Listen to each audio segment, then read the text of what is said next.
So it is time to re-roll and fix the Pilgrim Seed, or hopefully not fuck it up even more. Okay, let's see. Bird refitting. I'm gonna do this. Supply hauling, maybe. Building birds into the vast bulkhead of the Pilgrim Seed is a huge job, and Sol needs every able-bodied engineer to help. I'm glad that it's actually giving me the opportunity to do both. Ugh, it ate up a lot of my energy. That's not good. Oh, wait, what? As you stop to rest in one of the Pilgrim Seed's cavernous bays, hopping up to sit on a supply crate, you hear a now familiar voice behind you. Sleeper, glad you are here. Sol's suit hisses as he clanks up towards you. I knew you'd help us out. We sure do appreciate everything you do for us. Building up to something? No worries. I do mean it, Sleeper. He looks away down the bay to where sparks jump from welding torches. It's a grim job to be doing without a few friends around. Sol settles beside you, flinching a little but making himself comfortable on the crate. Seems the word got out, this way or that. He nods towards the welders a little way off, one of them wearing shipyard overalls. We've had people flowing in from the eye, looking for a place. In truth, more than I thought, Sol sighs, which means more mouths to feed, more bodies to house, more people to protect. Yeah, I knew this problem was gonna come. Can we do it? Sol froze. Well, we'll do what we can, as always. I'm not sure any of it can be enough. He looks down. We were supposed to stay here, not keep moving. Sol waves away the thought. Don't listen to me. He gives you a sideways glance. Just a tired old man. He stretches. I have something to ask. I'm already helping. Something. What is it? With all these evacuees, we'll need a change in plan. He shrugs. Pilgrim Seed can't do it alone. We need the others to help out. We can carry them, house them, but that's all. Now you settled down these folks from Ender's Step, and they sent us supplies, grown in those dust houses of theirs. If we could get more... And then the song crews. He rubs his chin. What we need from them is scouting and security. We don't need that docking access of theirs, but with some careful scavenging, it could be our fleet. These folks, they know you, Sleeper. You earned their trust already. He put a hand on your shoulder. I sent my requests out, and they seem to be complying, but I need you out there making sure the work gets done. Jesus, man. Time is our greatest enemy now. Sol stares into the distance. I need you out there, speeding things up. Of course, Sol nods. Alright then. I'm very agreeable. It's gonna come and bite me in the ass. He climbs off the crate, his suit's hissing as he does. Think of it this way. Either way, you won't have to deal with me much longer. He smiles his uneven smile. Unless, of course, you were planning to come along for the trip. I'm staying. I understand. Sol waves a hand and starts off towards the bay's entrance. The crackling sound of the welding quickly covering up his clanking suit. You watch the workers, the shipyard contractor, chatting among them, already looking like he belongs. You push the thoughts of escape, of home, and the future to the back of your mind, and get up. There is always more to do. There's always more work to do. You better head off to the other ships in the flotilla to see what can be done. And I got all the other work to do as well. Yeah, ooh, fuck me, there's a lot. Thank balls I finished my main quest in like 2 cycles. This is gonna... man, come on, I just poked my nose in here did something. Okay, how many?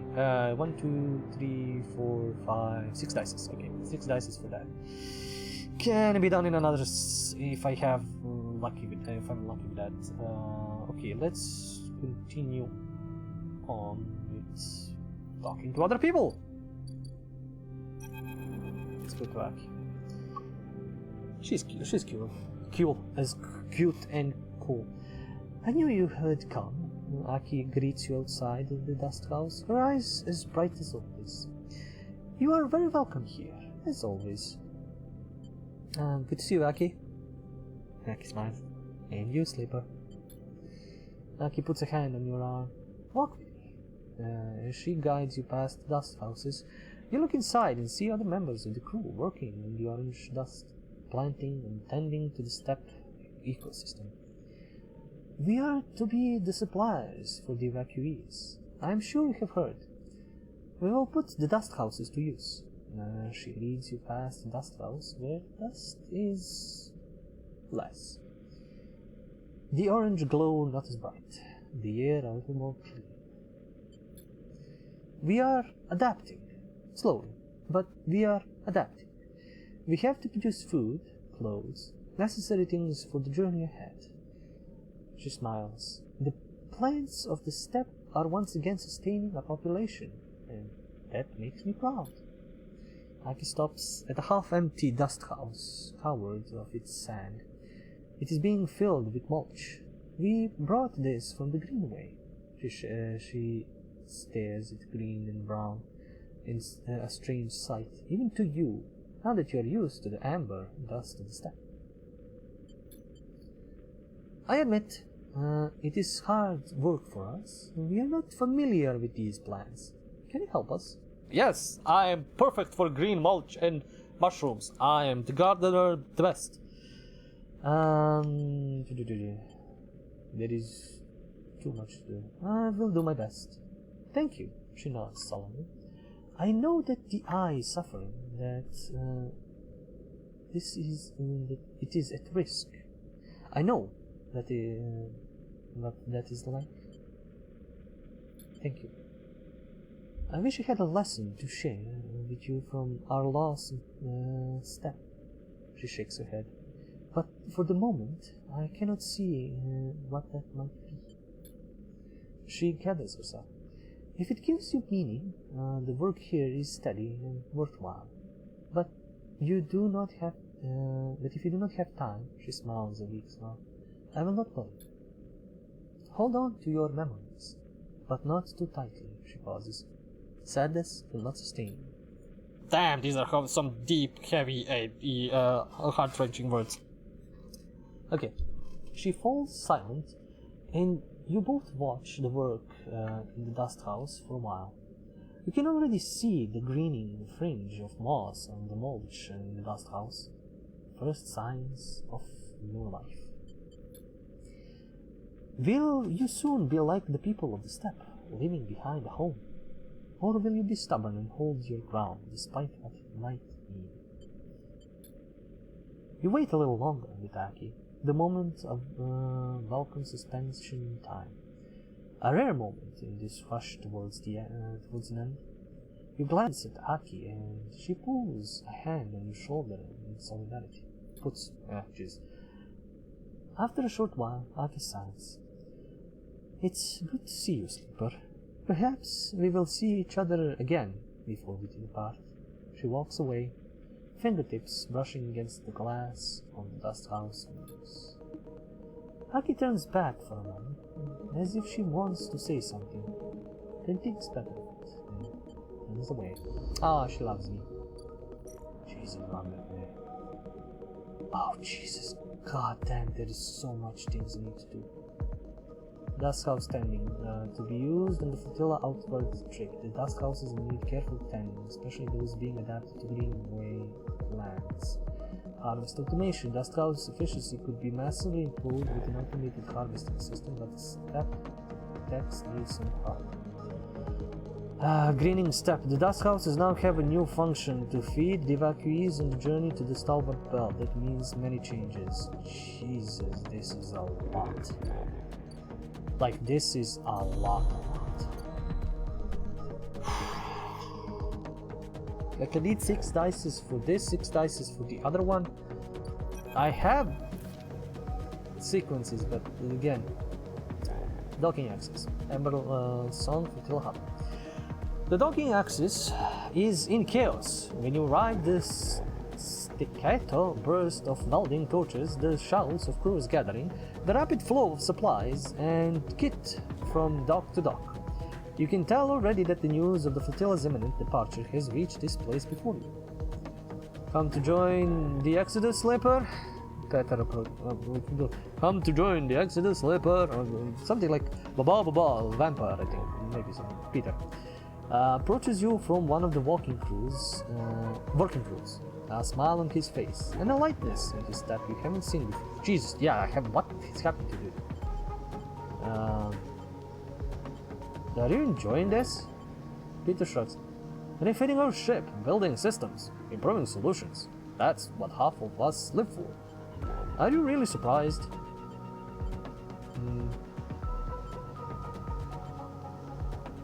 Aren't you? The eyes under threat would be demanding. Aren't you afraid? Not at all. Peter laughs. Seems you have learned something about us after all. Peter eyes you. I suppose you are here on Soul's orders again. He winks at you. Nothing Amber's heart like to do more than ordering people around. You guessed it. Well, Soul has it lucky anyway. With his request for us to dismantle the Axis to be the vanguard for the flotilla's onward journey to the Stalwart Belt aligns perfectly with our plans. What plans? To leave this damn place, of course. We've been prepping ever since the cordon collapsed. If we can build our escape and make the hardships think we are complying with their orders at the same time, then it's a 2-in-1 for us. Peter shakes his head. Those idiots will never see it coming. Oh yeah, they're abandoning them. Jesus. You're leaving the flotilla? You can't abandon them. We are our own flotilla, Slipper. Peter looks away at the busy axis. We aren't going to tie ourselves to heart and step any longer. Why would we? To help them. Peter scoffs. They're taking on evacuees from the Eye. That's what I heard. So how about they help themselves before they ask us to make up for their bad decisions? Peter looks up. Look, nothing against you or yours, Sleeper, but we have to get out from under the shadow of Steppenheart. And this is the time, Peter grimaces. We won't let the flux catch us again. Not a chance. And for the first time, see fear in his eyes. Oh Jesus, he's actually afraid. Want to help us make that leap? Grab a torch? Talk to a crew? You're welcome to it. Peter sniffs. Every person here is free to prove themselves. I'll help when I can.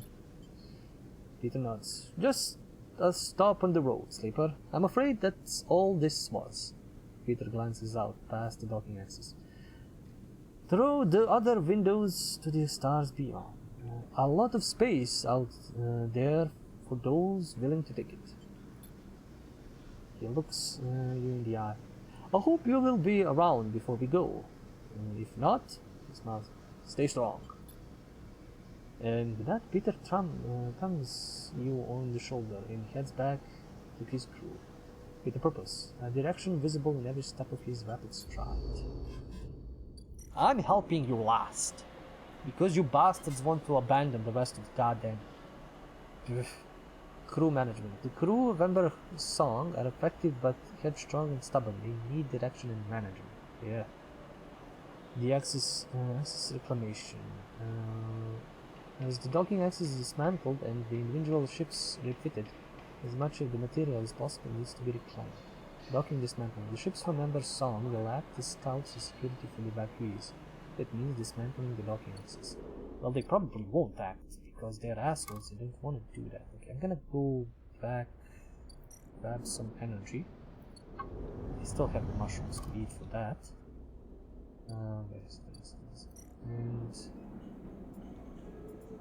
after that, I'm gonna go the rest of the day, feed the cat, and continue on with the work. Feed the cat, cat. can always build more of these ship mine cores and sell them if need. Good. I think I'm gonna... Will I use... Oh, will I lose the dice? Let's see. Let's see if I fuck up. I lost the dice. Damn it! That's not good. I literally need all the dice that I need. That I can get. Okay. Let's help these guys. That's outstanding. You start to get a sense of how steppe and greenway plants might fit together, feed each other, form new symbiotic relationships. Harvest automation. We managed to refactor the sensor automation so the system receives better, more accurate feedback. I don't know why this is dangerous or risky, I'm just doing it. I need to do it. Okay. Dash. Damn it. I literally cannot do anything with the one.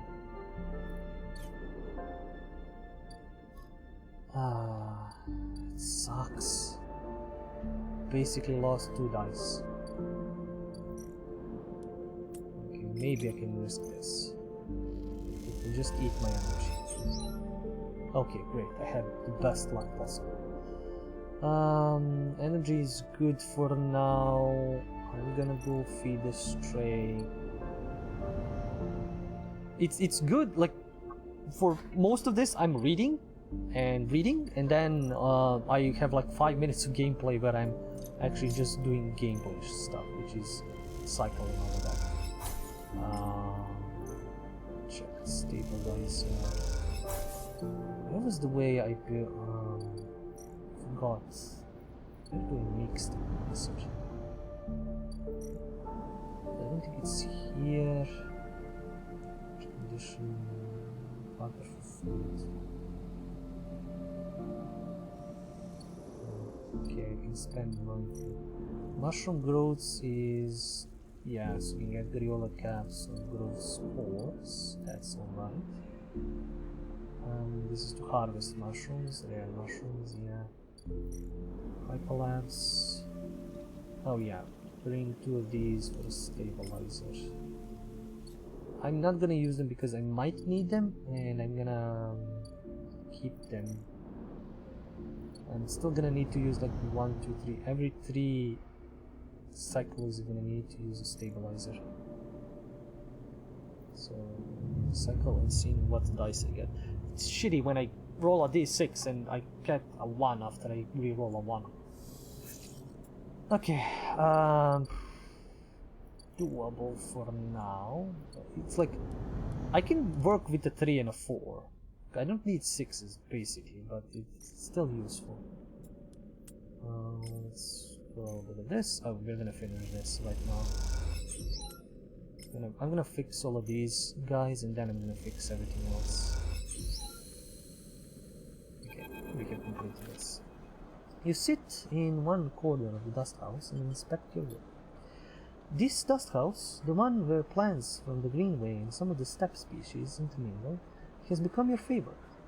The moss and dust sharing space in curving terraces, the pale knots of steppe silk freckled with yellowing or ritual symbiotes. It is a hypnotic arrangement. You look down and see the intertwining of fungal threads and dust-caked roots, and feel a low glow of pride for what has been achieved.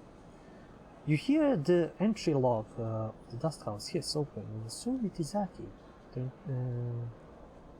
it is Aki, turn to greet her. Rico, a sleeper. I should have known you'd be here. Rico smiles, her warm smile leaning on her crutch. You must be one of the most green-fingered people on the station. At this point, yes. Rico! Now, has it been so long? She smiles, and her eyes smile. No need for any drama. I met some of the steppe refugees in the greenway. They were gathering plants, and I confronted them. Turns out they were very friendly. She smiles to herself. Aki was very apologetic, but I told them they were welcome to anything they liked. She told me I'd be welcome to come see, and well, I thought I'd take her up on the offer. She looks around the dust house with its strange hybrid ecosystem. I have to say, I'm glad I did. I'm glad to. You know Aki? A little. She pauses. She's a fine botanist and an even finer conversationalist. Two rare qualities on the station in my experience. Hey, what about me? Rico limps over to you. She holds out the hand. How about you take me on a tour? You take Rico's hand and walk her around the hybrid dust house.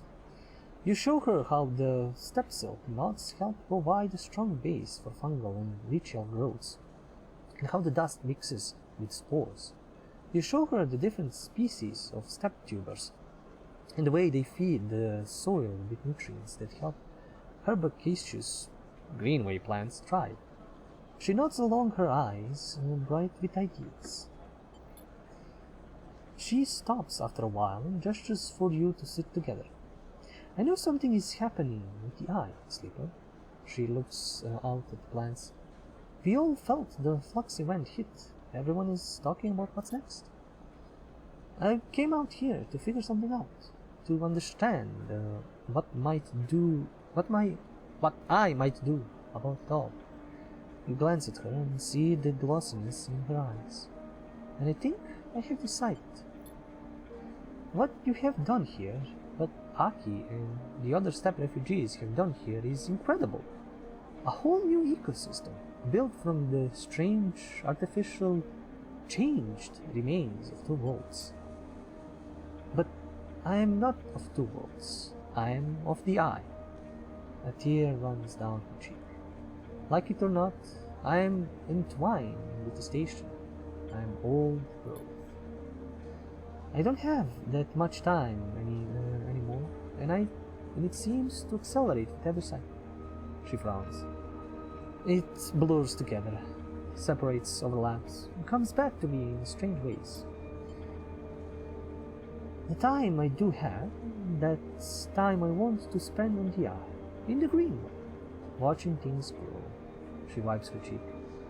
One day I'll lie in those fields and not get back up. She smiles, the tear tracks down both cheeks. And when the green takes me, I'll be so glad.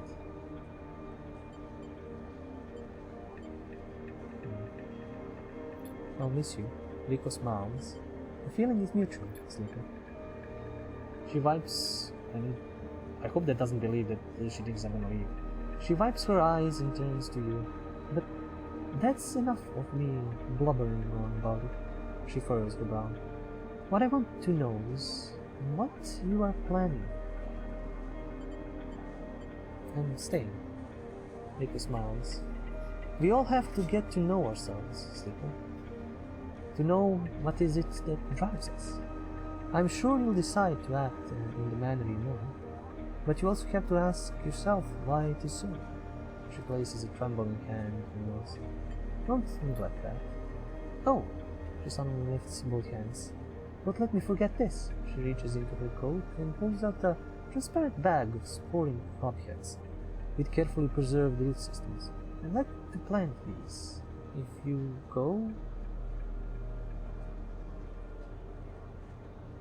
I said I'm staying. What the fuck? If you go, you'll need them.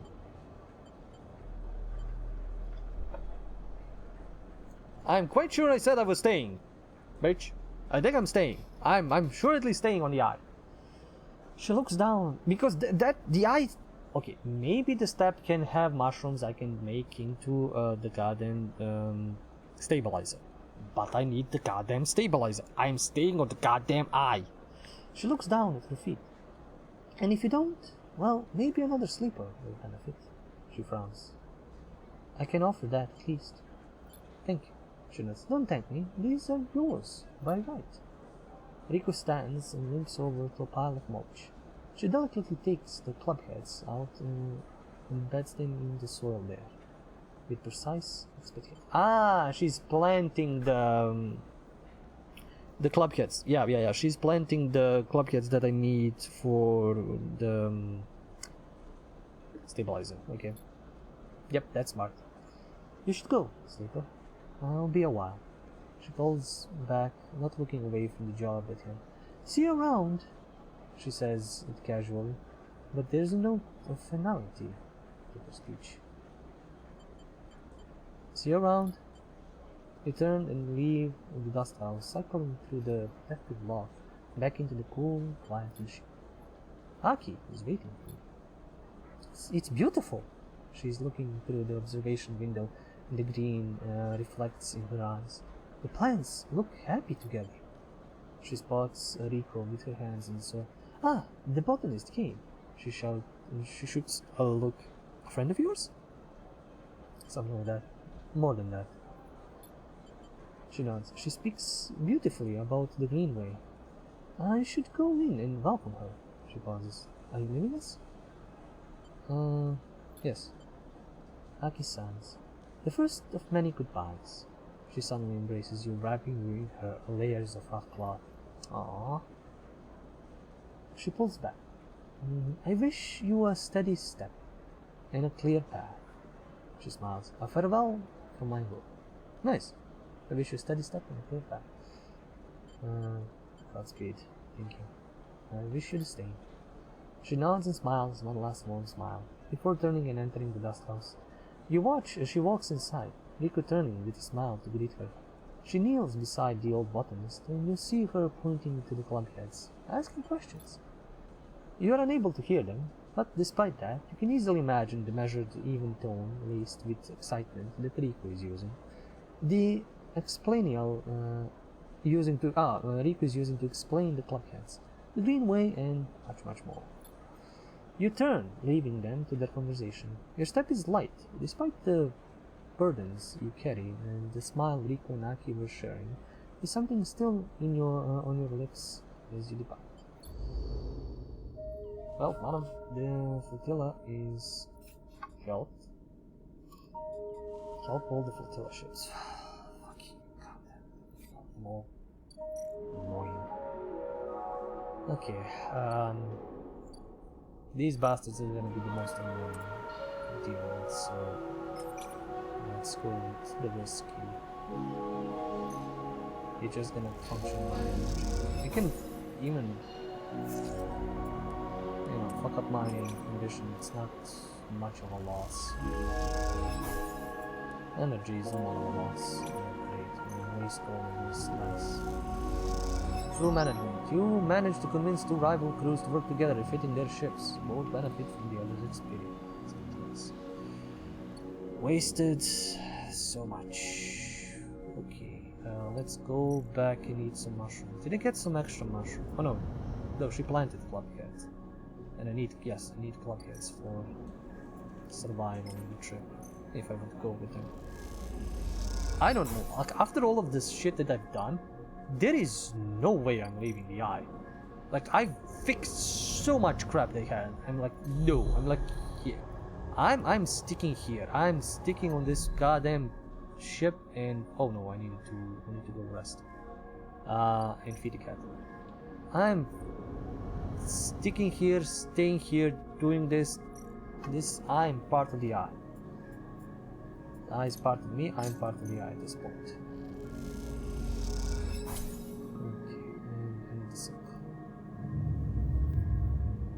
I wish I had like quick saves or something that I can, if I fuck up, I can roll back.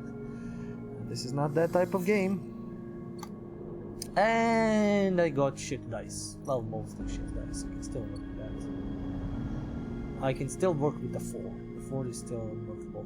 But there is so much stuff I need to do. This is not like the previous where I can just, just do it. And do a bunch of stuff along the way, like with the mushrooms and all that. You expertly strip wires and components from the axis walls as you dismantle them. The crews are impressed. Of course they are. I've been dismantling shits for so long. Okay. Let's see if I can complete this. I even gain energy. Okay, nice. This is gonna be 50-50. I'm gonna complete this now so I can continue doing other stuff. Dismantle the dock. The docking axis is little more than a shell. Everything that could have been pulled from its interior, every arm not used for docking, has been cut away. What remains is a Spartan void with a patchwork of flooring that allows movement. Piles of unusable material tucked away in corners, but almost everything else has been cleared out. You haven't seen Peter since you last spoke, and now you are realizing that you probably never will. There are plans to be made, escapes to plot, and the shadow of heart to escape. When the cycle the flotilla leaves, these ships will disperse too, the moons of amber spring out from different orbits. The chaos has become a quiet diligence now, as time for departure is so near. Crews cross the axis from ship to ship at speed, bringing supplies or advice, perhaps meeting up to discuss travel vectors in hushed tones or to debate why they haven't left yet, and whether they should. Among these Singer crews, recognizable for their specialist clothing and often shorn heads, you see the occasional refugee, a paying passenger, or a replacement engineer or pilot, perhaps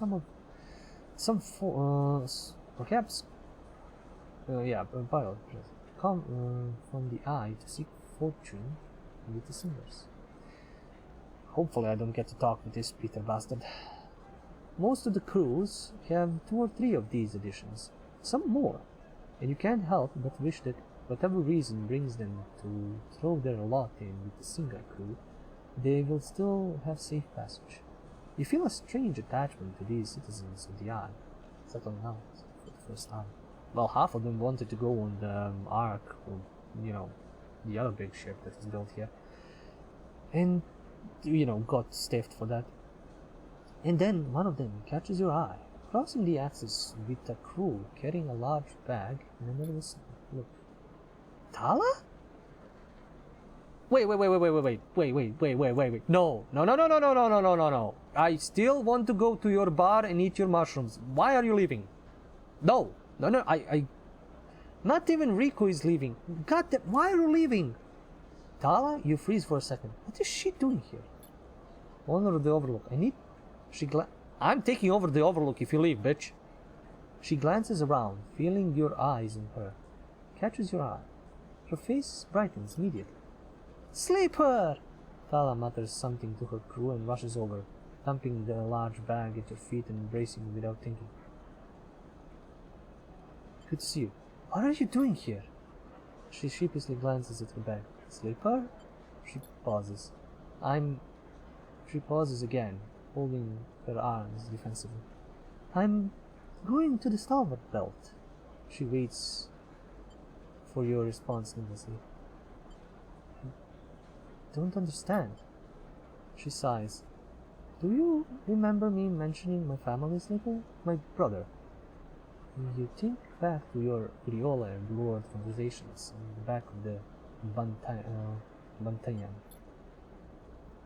He came here with me, with my family, when we were little, just after we left Cinza. She bites her lip.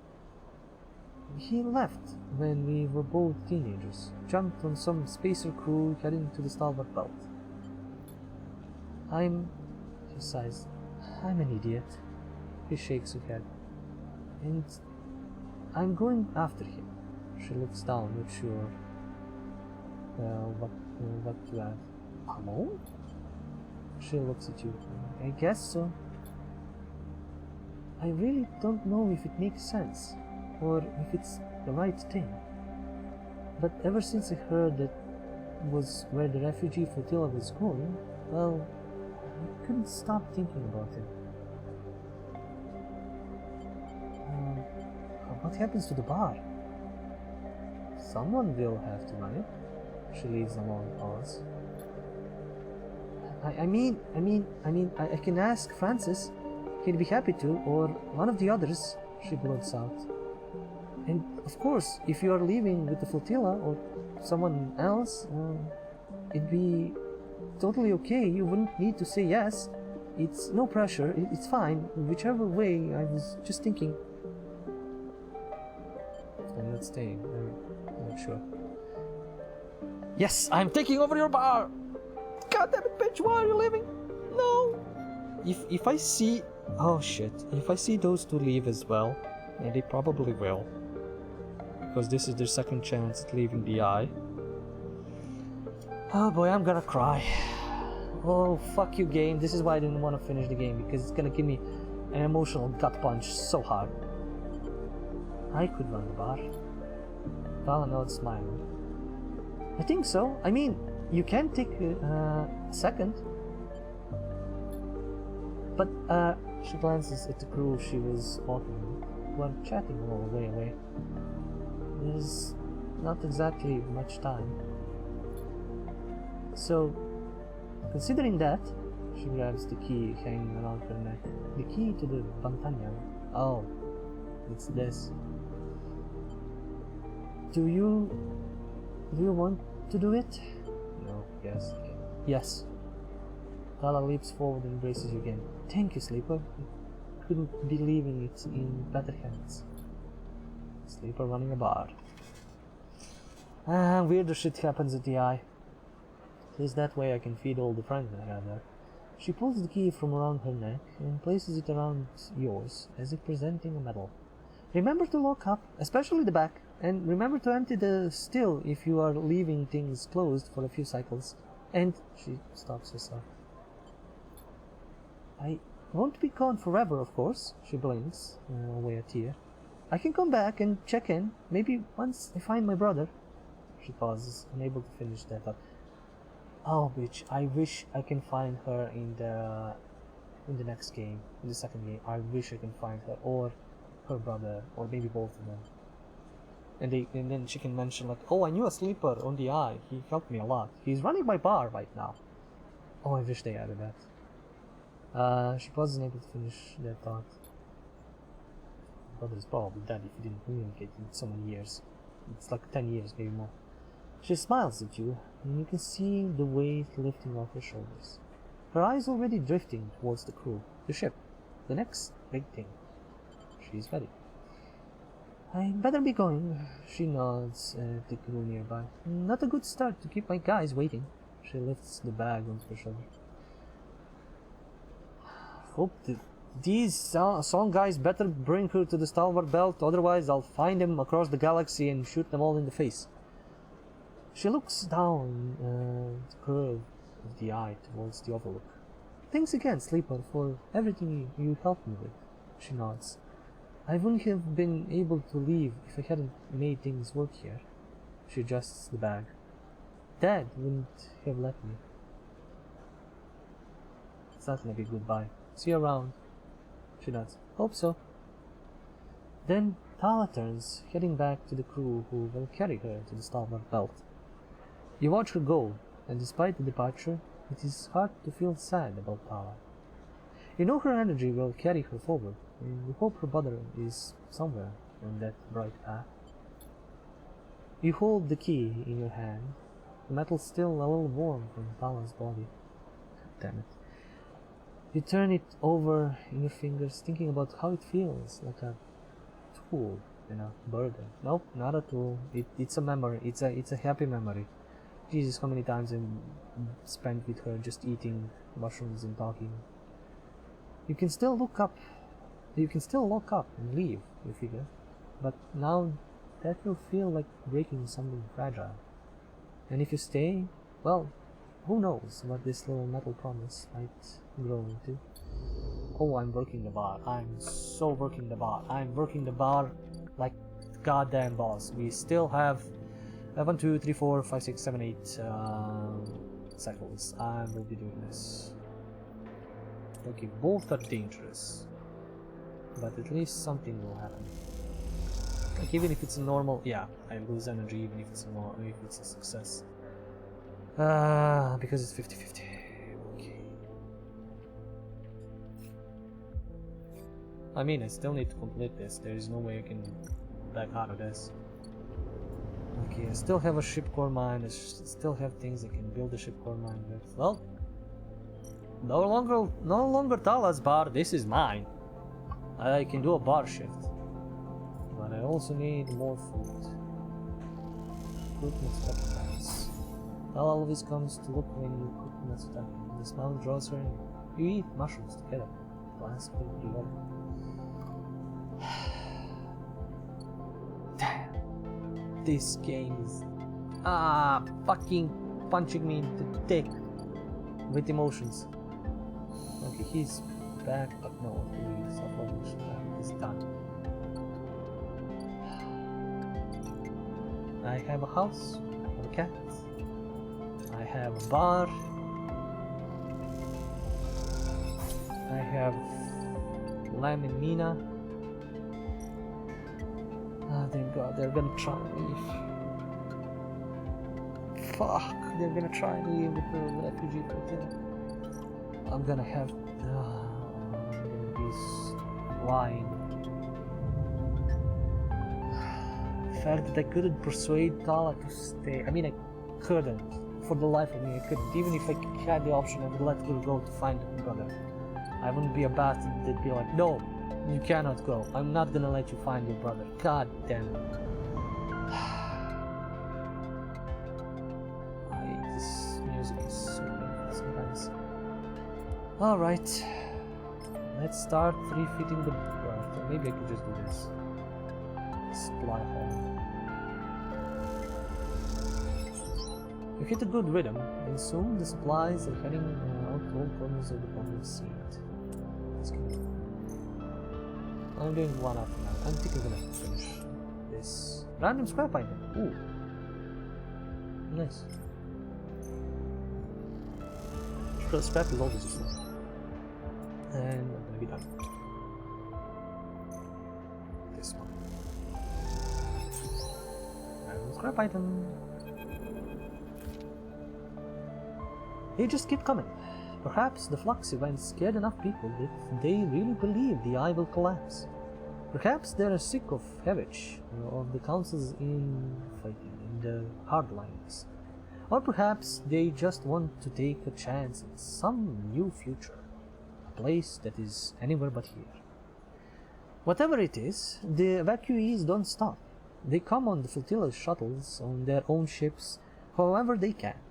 You've seen so many faces pass that they are almost meaningless now.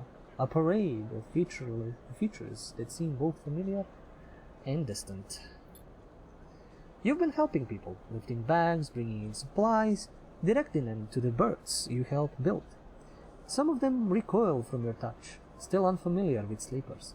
Others treat you with pity, some with hate, snatching back their bags and storming off. Really, bitches? I'm the only thing keeping the fucking eye together.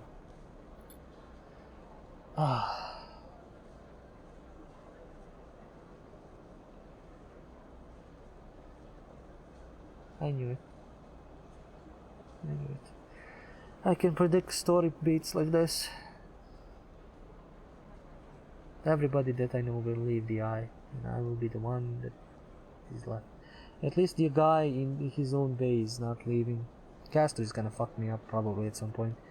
And the two that are working as gangsters, maybe I'll have them as friends that stay.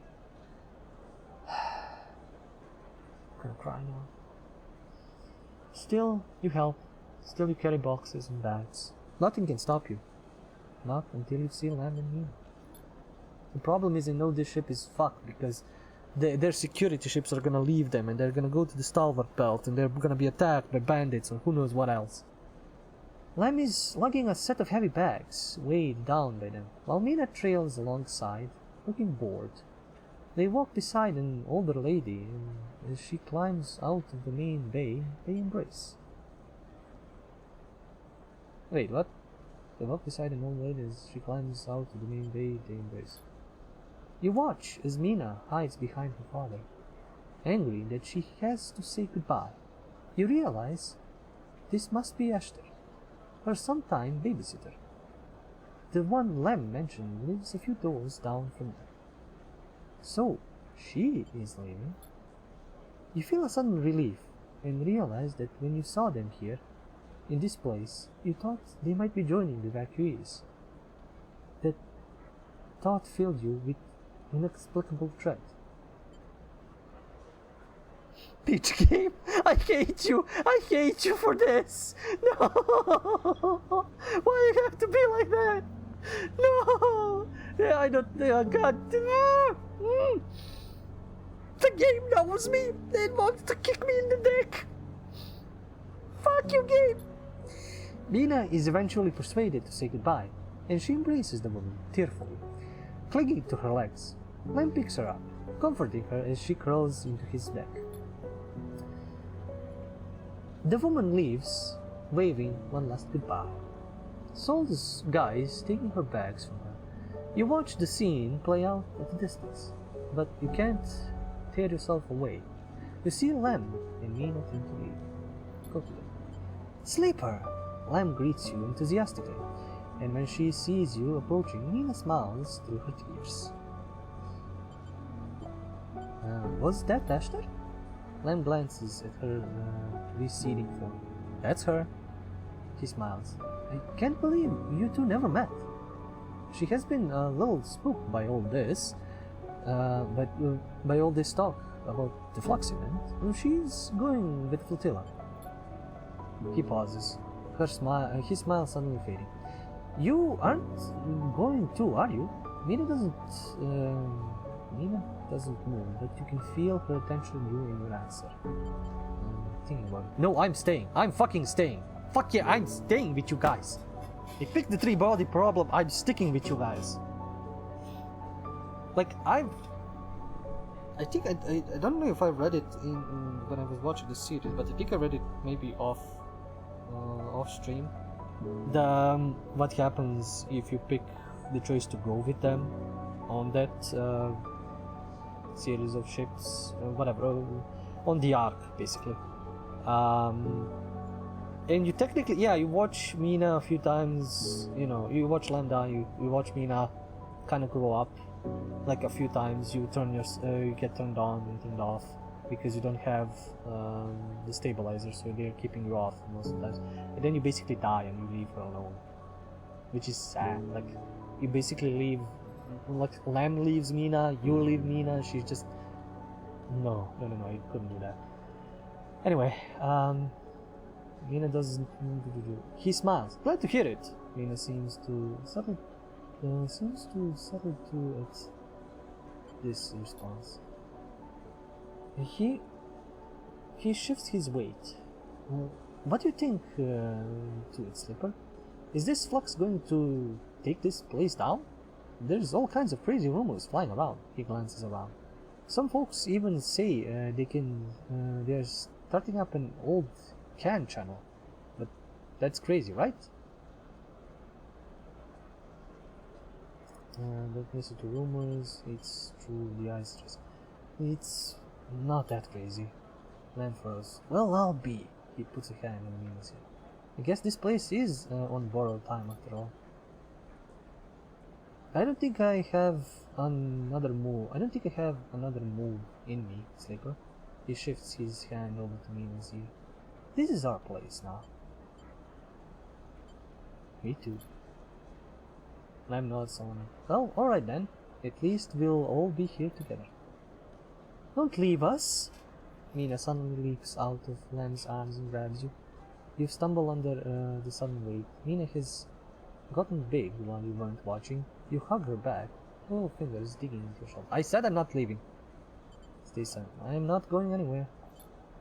Mina nuzzles into your neck silently. Lamb reaches over and grabs Mina. Sorry, she's a little overwhelmed, like I said.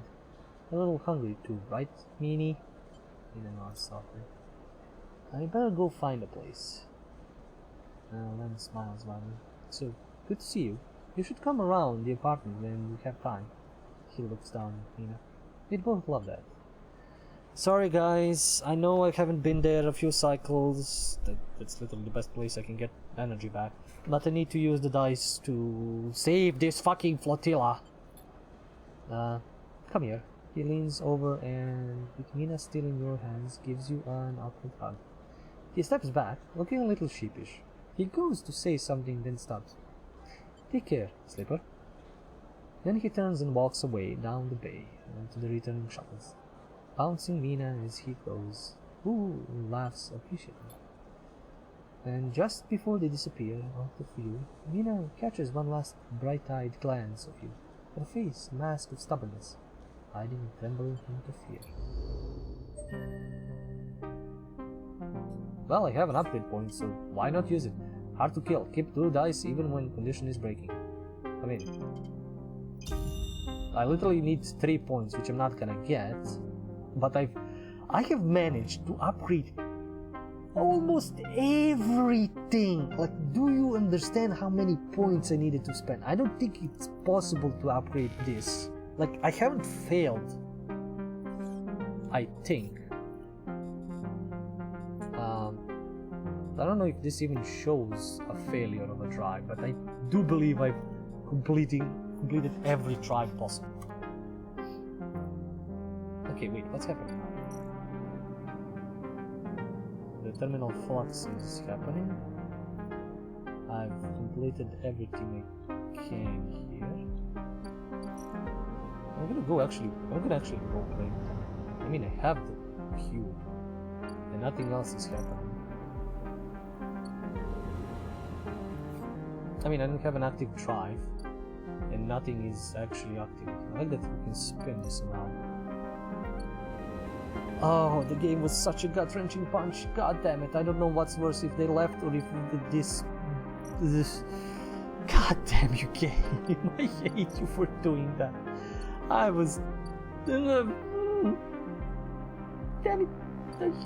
I hate this. Damn it. Oh, nice. I can get hang out with me. Sorry, guys, it hasn't been a while. And eat dinner and Len chats eagerly about his work. Mina asks a lot of questions. Let's feed our cat. Let's. Oh no, I need to take stabilizer so I don't lose a dice next turn. Oh god damn it, I was so close. Oh, the game was such a meanie. Okay, dice are shit, but we will see what we can do with that.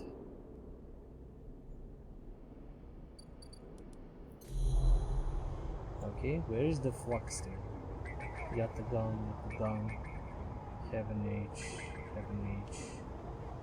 I've completed everything. Am I just waiting for the flux to hit? Farm sticks, mushrooms, aviary, hyperlapse. Look, you can't check anything here because it's this. I hope this isn't a bug. Wastes. Base camp. Do I just need to wait? Like, is that it? The next flux event is coming and it can't be stopped. The sooner your preparations complete, the better the outcome. So, I just waste time? I can go back to gardening? I know I've kept it to this angle the whole game because it kind of fits, I don't know. I guess gardening.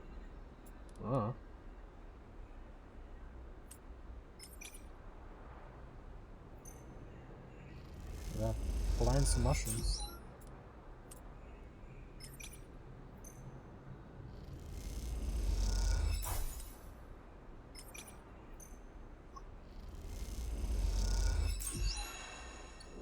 Okay. That's gonna be done at some point. Griola caps. Spore growth. I think I'm good with all. Okay, I'm on drop shot. Growth spores. Okay. Fun stats. I mean, I'm good for all. I've basically done everything I can. I can go make some money. Like, that's a thing. Get back over $1,000 that I had. What was the best thing? I think this was actually the best thing to make money at. Ah, fuck it. I need to run the bar anyway.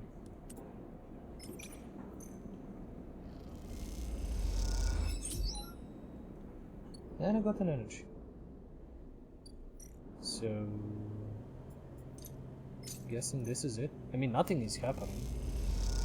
I don't have any new points. So, I'm just skipping through the cycles. I mean, this is basically like, oh, you need to wait until... Oh no, there it is. Something's happened. Peak slate chirps in your pocket. You take it out. A message. The connection is ready. Meet me at the Founder's Gap. Greenway side. Peak. Clench your jaw. It is time. It is time, finally. Doing mushrooming and other things. Oh, is this here? Buy shipmine fragments. Oh, okay. Wait, how many do I have? I have a lot. If I need them, I'll come back and buy them. I think this is yeah. You find Peak waiting near where you first met, at the entrance to the docking tunnel for the Founder's Ferry. They're leaning besides the wall and the flickering light, and you realize now how different they look from when you first met. There is a darkness around their eyes, a sense of exhaustion to their pores, but also solidity, a sense of purpose and self-knowledge. They look concrete, for want of a better word, solid. Solid. Sleeper. They spot you and a small smile crosses their face. Glad you came. Of course, let's just get this in. I wouldn't be anywhere else. The smile grows. Crunch time. They shake their head in disbelief. Let's go. The break in the connection is up ahead. They walk away from the docking into a ragged, half-crushed corridor that descends into darkness. They poke their slate, and a torch flicks on, lighting the way ahead. As you descend through the layers of the broken edge of the eye, Peak talks, filling the silence. I had to hunt all over this part of the eye to find the point where the connection was broken. They run a hand along the bulkhead metal on the wall, stooping under the angled ceiling. This hole, this gap, got knocked into the eye when Solheim collapsed. It's impossible to tell who did it, but my guess is they tried to scuttle the eye. If Solheim couldn't keep hold of their fancy new station, well, no one could. Peak ducks through the fractured passageway with hanging wires like mines, so this place has always been on borrowed time. I've managed to weave together the old connections and run a new patch down where the main line still runs through the remaining ribs of the rim. They smile, just like keeping those old XPR platforms running. Ash would be proud, if she'd bothered to help. As Peak goes quiet and the corridor opens out into a wider, twisted passage with compartments on either side, thick with wiring.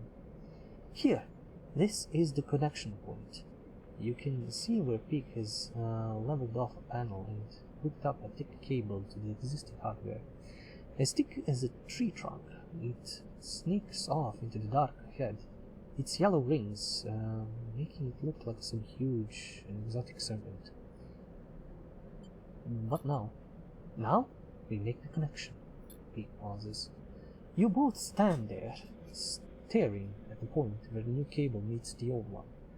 The ends separate, fitted with multi-pin male and female connectors and braced inside a metal framework with a scissoring mechanism. Bring them together, seal them, and the greenway will be connected to the rest of the eye for the first time in decades. Peak shifts their weight onto one hip, pushing their hair out of their eye. I feel like this should be more momentous, like there should be some ritual or ceremony. They pause. Or someone could stop us from doing this crazy thing. Just do it. I'm sure this is it. It isn't crazy. Peak nods. I mean, I'm not being funny, Sleeper, but this whole thing is crazy to me. Peak shakes her head. Leaving Hawthorne with Ash, joining the flotilla, coming here, meeting you, the Flux, the Shadow, everything. They laugh a hollow laugh. So, I suppose this is at least consistent with Old Death. Yeah, the whole 3 episodes were nuts. They take a deep breath. Okay. They look at you with a mild panic. They hold both sides of the supporting framework, ready to scissor it closed. Don't say it like that. Or basically, don't write it like that. Jesus! The things in my mind that are running through right now. Here we go. Peak wrenches the framework closed, and the connectors tongue together with a sound that echoes down the ruined corridor into the dark on both sides. Both you and Peak wait with bated breath, unsure what it is you are waiting for. Do you expect the eye to suddenly stop spinning, or lurch on its axis? For the power to go out, or a shockwave to run through the corridors of the rim? You meet Peak's eyes, and suddenly they burst out laughing. What are we waiting for? They put a hand on their forehead. I feel like we just planted a tree and are expecting it to burst out of the ground. They shake their head. But you feel it. You feel it flowing like a stream that has been released from a cave and rushes out into the sunlight, crystalline and clear. You swear you hear it running in the wires, like water, like rain, like steam. It doesn't roar or rattle, but it rustles and rides there like liquid roots. Peak sees the look in your eyes and stops laughing. You can see it, can't you? You can't see it, not with your eyes at least, but it is everywhere, and now it is out. Can't be put back in. That much is clear. You imagine the rim of the eye like a sponge, like soil soaking up the gardener and their corals, the gaps filling with burbling, constant, growing life. Peak stares at you, waiting for something anything. The gardener is free. Peak nods slowly and closes their eyes. They could speak, but the words fail them. Suddenly, Peak's slate chirps. They jump and scramble for it, almost dropping it in the process.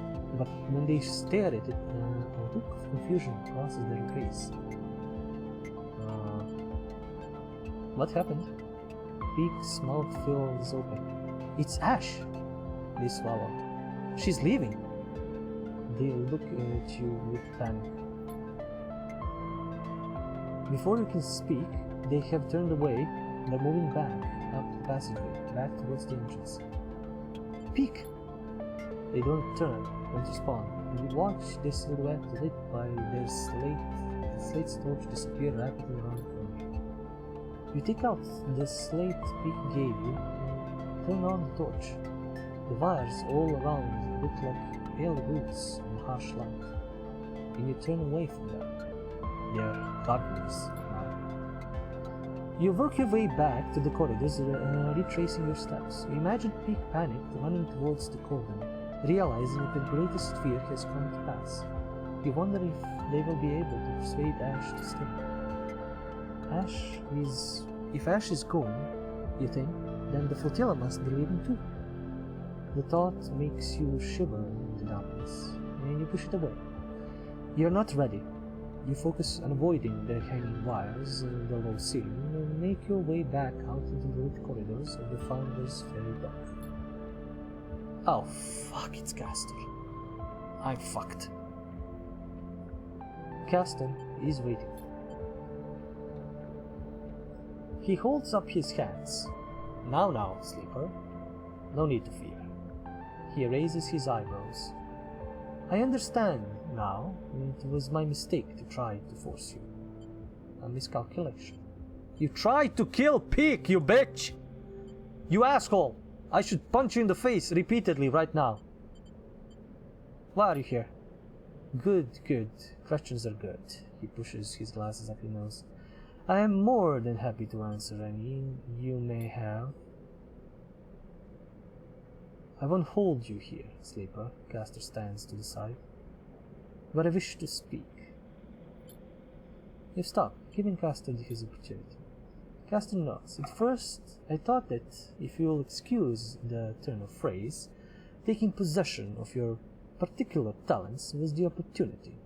He smiles a broad smile, but you are more than that, and I understand that now. Your arrival on the station, your ability to touch the networks, this makes you the very definition of a wild card. He touches the rim of his glasses. Senate stats analysis, my analysis, we could never have accounted for you. This system, the Hellion system, is about to experience a significant change, about to open up to Senate stats bailiffs, conways, claimants, and every industry and element an active CAN channel brings. I have no idea what the CAN channel is. It probably was explained, I forgot. They should have like a codex of things so you can early run stuff if you haven't played this in a year. So, anyway.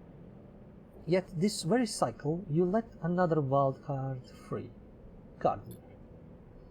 I have to admit, this development makes me afraid, Sleeper. It makes me afraid what an intelligence like this will sacrifice to protect itself, or what atrocities it might commit through madness. And yet, Castor's eyes again, what a compelling object such an intelligence is. Let me protect you. Mark you out. Keep Senate stat from eliminating by force or legal expediency you, as they will, with every other squatter on this ring. Castor claps their hands together. And in exchange, when Senate stat comes for this place, you facilitate the handover. You claim the protocols. You give us the gardener.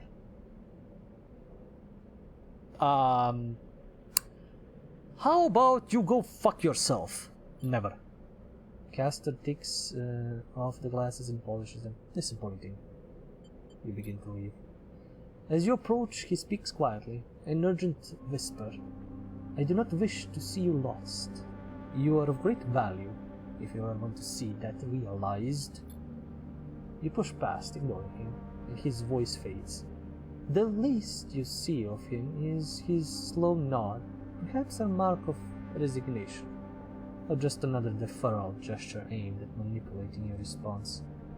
It doesn't matter either way, you are done with him. I'm fucking done with him. Like, he was useful, not gonna lie, he helped me, but the way he acquired that passageway ticket and all that, no, I didn't appreciate that. I know. He lied to me. He tried to control me. And he tried to kill Peak. He can go fuck himself. You head towards the cordon. Peak and the flotilla in the forefront of your mind. I don't know if I wasted time. I can't catch up to Peak, but I'm catching up to Peak. The ship is still there. This is just basically me convincing her either to stay or to go. You arrive into chaos at the cordon. The final shuttles are leaving the ramshackle docks that had formed along the edge of the gap during the flotilla's stay. As they do, groups of evacuees push on board, hoping to be among the final people to escape from the eye. The fear created by the flux event became a series of rumors, and those rumors have driven many out of their homes. Others have staunchly doubled down on their position on the eye, refusing to accept any gossip of a second collapse. You are unsure what you think. Is this collapse a certainty?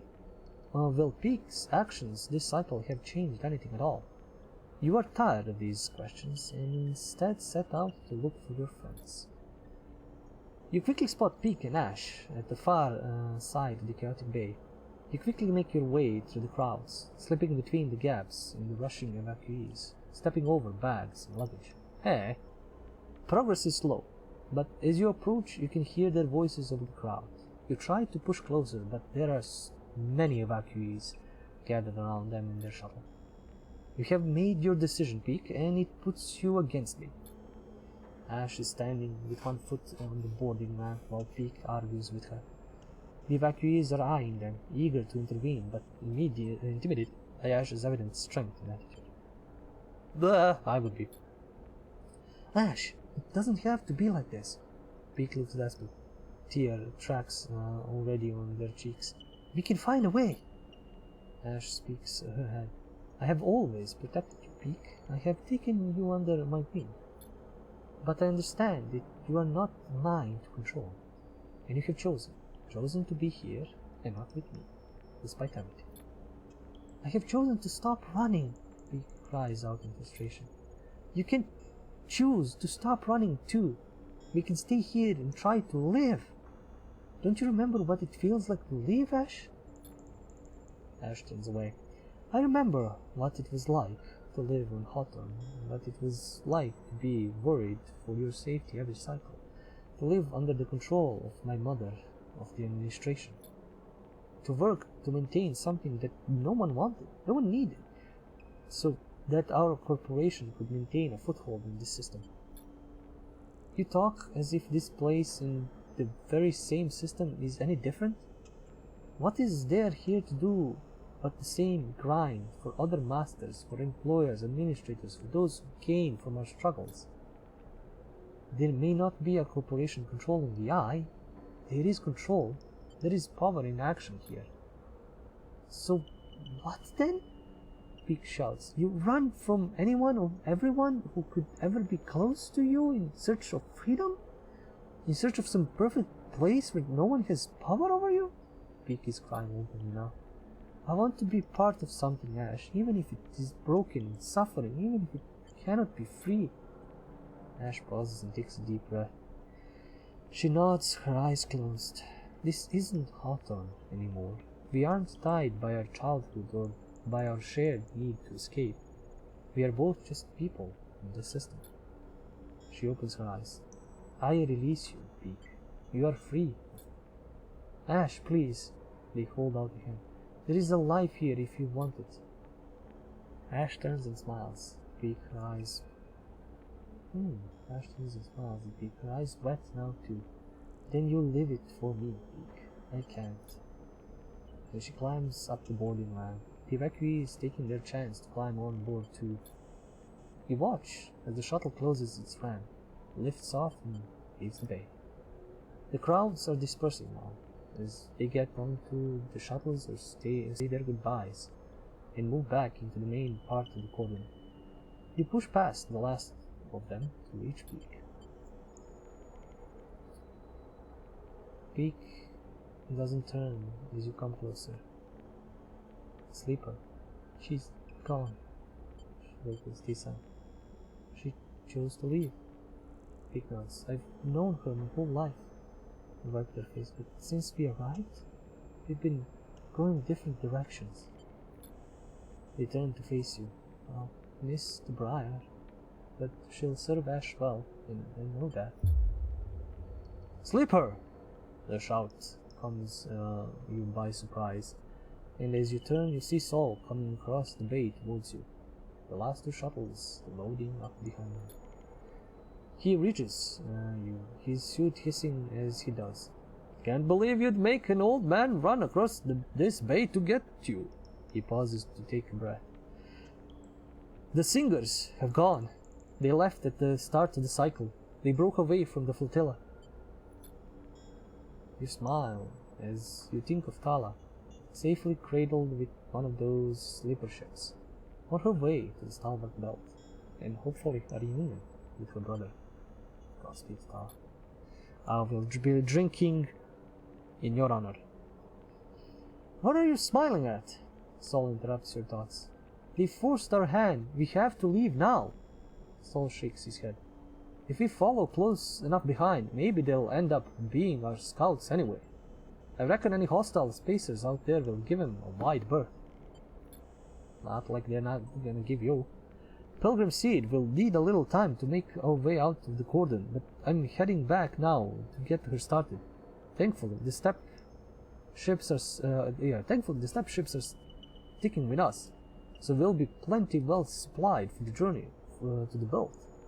He pauses. Anyway, I didn't plod all the way over here to tell you that. Saul looks between you and Peak, with a raised eyebrow. Now or never, Sleeper. I'm good to my word, and I kept a berth for you. But this is your last chance to make it. He scratches at his beard. Make a call. You glance out at the flotilla beyond the bay, beautiful in the light of the Hellion sun. You think of the long journey to the Stalwart Belt, of the people inside the Pilgrim Seed, and the possible futures that await. Then you think of the people here, on the Eye, of Peak beside you, of the Bantayan of Pala, and the key that the key that still hangs around your neck, of promises and possibilities, and of Lam and Mina. I like how you still have an option. You could have told everybody, yeah, I'm staying. Sure, guys, staying, completely staying. Yeah, you can count on me. We're all good. We're all good. Yeah, totally fine. I'm staying. Don't worry. And then be like, fuck it, I'm leaving. Like literally last moment. Fuck you guys, leaving. Bye. Just wave. No. I wonder how I could trigger the other end. No, I just started them and then I basically quit out of them. Like, this is the choice. You either go get this ending or stay, get the other one. Stay. You open your mouth to speak and realize this is the final time you will make this choice. You have to be sure. I'm staying. You say the words, and the moment you do, the weight of it all seems to descend on you. You stumble a little, then stand straight, refusing to be crushed.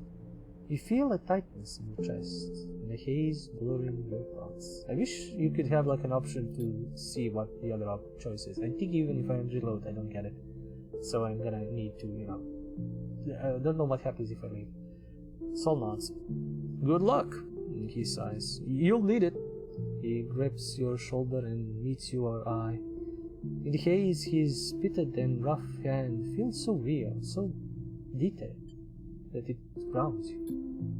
And then it is gone, and Sol goes with it, quickly moving to the waiting shuttle.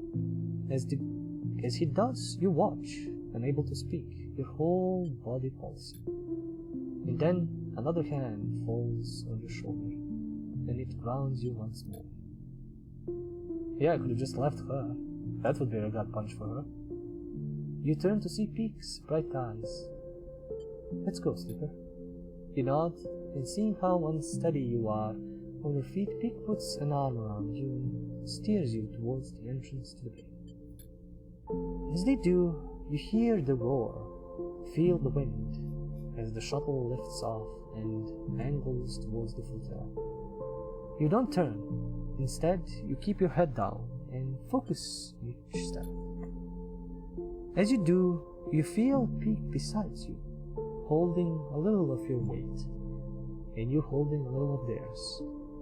This is how it will be for many cycles, after we both leave the bay and head back to the island. Well, I can meet, Peak with Lam and Mina, and we can all live happily. It's gonna be, not a 3-body problem, it's gonna be a 4-body problem at this point. You will both hold things for each other, remind each other of the choices you made, remind each other why it is important to keep going despite the moments when it seems impossible. You will keep each other going. That support will be vital when the second flux events hits the eye, when it knocks the entire free spoke off the power grid, making the whole station lurch with a sickening motion, when it cripples systems and corrupts processes, leading sections of the station to go dark or start renting oxygen. When holding on is all you can do, while the world seems to come apart around you, while we can see the whole eye. And this looks amazing. I hope you didn't make the bad choice there. And yet, somehow, the eye will persist.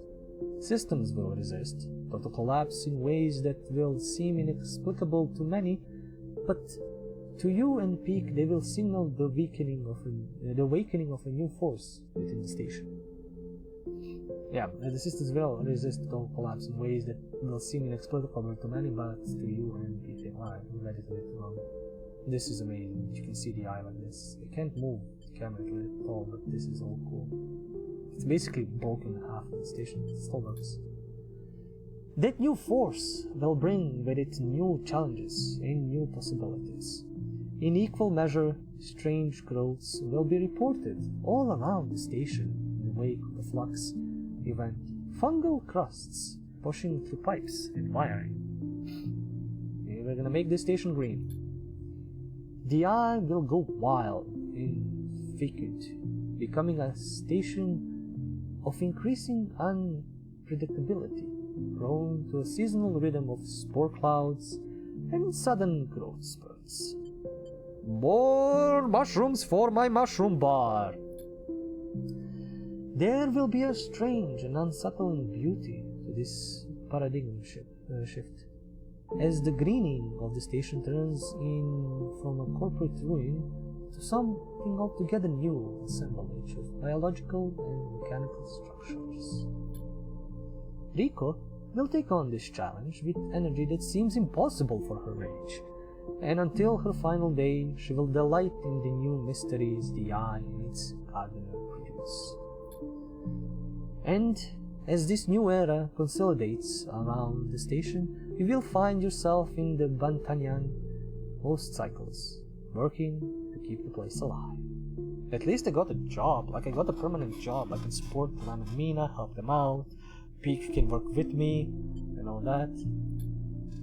The cycle where you invite Emphis to come make use of. Yes, the dude that makes amazing mushrooms! He's back! Great, I love that they remembered him. Like the cycle where you invite Emphis to come make use of the kitchen will go from a one-off event to a regular occurrence, and soon the Bantanyan will be filled with spacers eager to try the best preparations of the station's now abundant mushrooms. And on occasion, after a long shift at the Bantanyan, you will hear the sound of the stray meowing, and you will crumble up some food and sit and watch the cat eat as it is the only thing in your world that matters.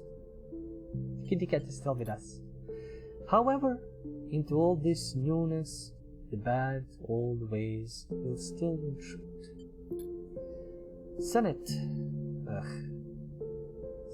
Stat, frustrated by the eye's resilience, will begin to send more physical threats, and supply ships and traders will suddenly stop arriving, stopped by a blockade of corporate militia.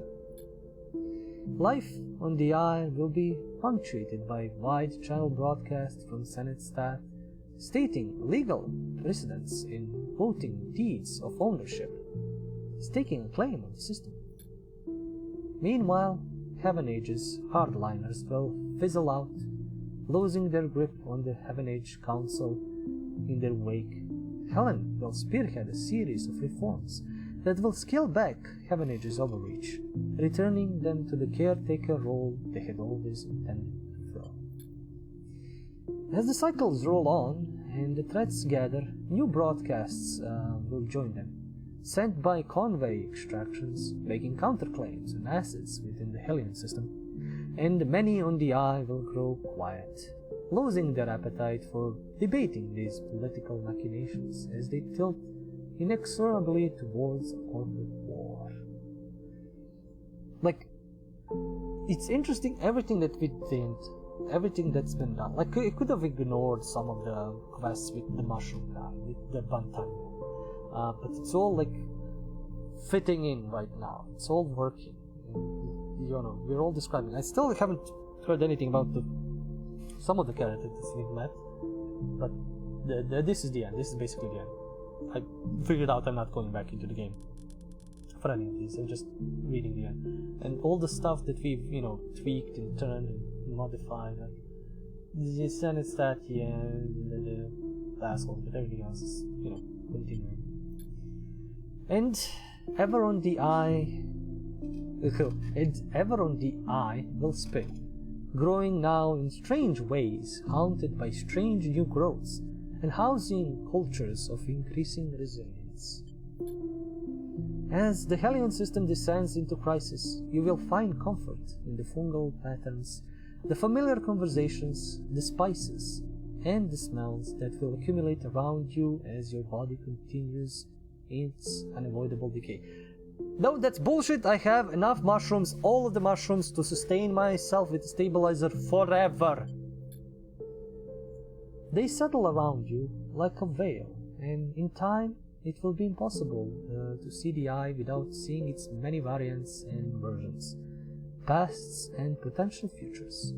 And this masking of the world will mark your approaching end.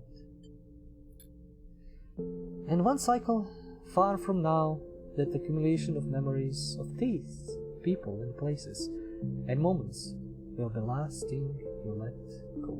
I really wish they put in Mina and Lem in this, and you can see like, oh, you're running the bar, Peak is there with you, Mina is, you know, when she grows up, she joins up, or, you know, you talk to her when because she became like a spacer, and she comes back and forth sometimes and all that. But for now, there is only you and Peak, arms around each other, walking slowly out of the bay. Two figures, born of crippled systems, linked together, continuing despite your origins. And in this frozen moment, you focus on only the next step, because that is the only you have learned to persist. And to persist is to believe that the future, any future at all, is possible.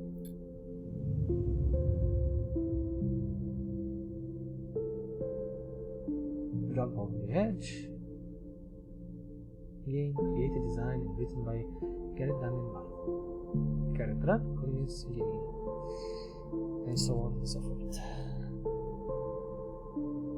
Like, I wish, like, the biggest issue I have here with the ending is I wish they included, like, the so many more characters that we met. Like, maybe something about Fang, something about, was it Sable or Sabrina, something like that. The first chick that gives you the stabilizer at the beginning, and her friend. Like, I wish something like they mentioned them. Yeah, I know a lot about this. Is like the people that we met again in these three stories, and you know, kind of re-seeing them, what they're doing, what's happening. But also, like, I wish there were more for the ending. But also that gut punch, goddamn, that bait and switch with Lem and Mina at the end, with them almost traveling. It's, oh my god, that was emotion I didn't need to have. Damn it.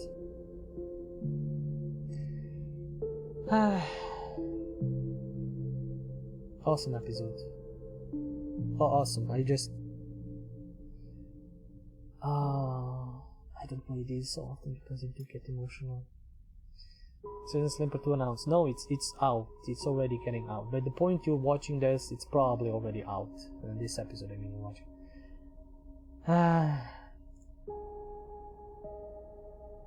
Still a great game.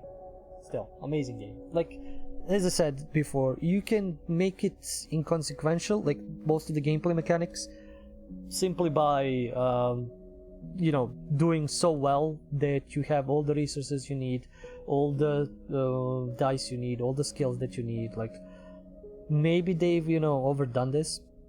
I played the Citizen Sleeper 2 demo, so they've changed a lot of the base systems, and now it could be a bit more balanced. I don't know. I will know when I play the second game, and I will definitely play the second game, and second game episodes are definitely coming out. I don't know what will happen to try and stop me, but probably nothing will, you know.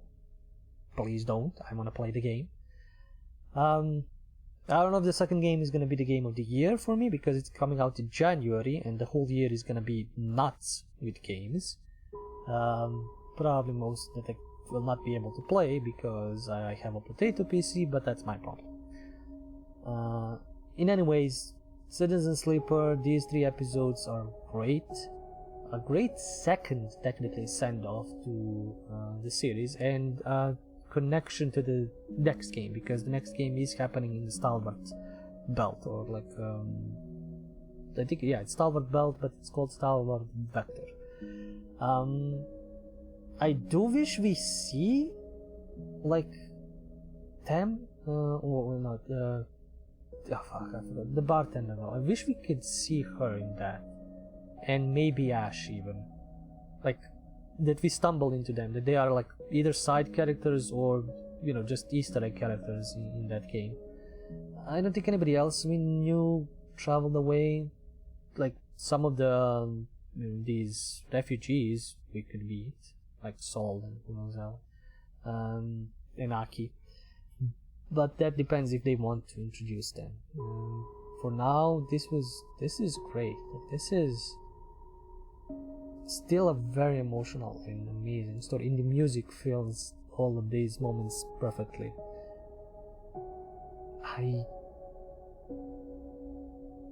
Jesus, this I just enjoyed this so much.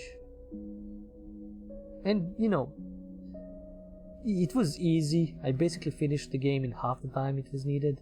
And I could have maybe even faster if I didn't waste some dice, but that's okay. Like I said, this game you can make it pretty. You make the gameplay trivial, but everything else is fine. Maybe I can just, if I continue, click continue, it's gonna bring me back to the ending section, so I can read the other one. I can read the ending of like, oh, you've left on the ship, but I don't wanna. This is the ending I chose. This is the ending I would choose as a player, as a sleeper there. Like, yes, I had multiple chances of leaving I had multiple chances of merging with the gardener and just becoming one of the many voices and just fuck off. But this is the thing, this is life, this is living, kind of struggling, kind of finding your own place and being there. Like, it's okay to move, it's alright to move on, to move to a new place, to experience something new. But if you feel like you're somewhere where you need to be, it's you stay and you fix it and you help it. You don't run away from it, however much difficult it is. You stay to help it out. I don't want to go into Sage bullshit or like my random nonsense. The game is amazing. Play it, and play it your own way. Feel out what's best for you.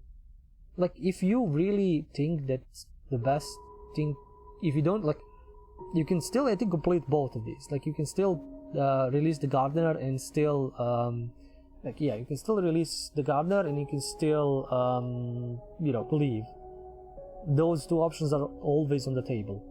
So, like, if you don't believe that the gardener will save the station, or like you don't want to stay there, like you're done with it, like, you can basically be like, no, I've done everything for the station, I've released the gardener, I've helped it, I'm just gonna move on. I'm gonna move to another place, another time, and then, see whatever. Because if I'm not mistaken, the sleeper character in the second game is a new character.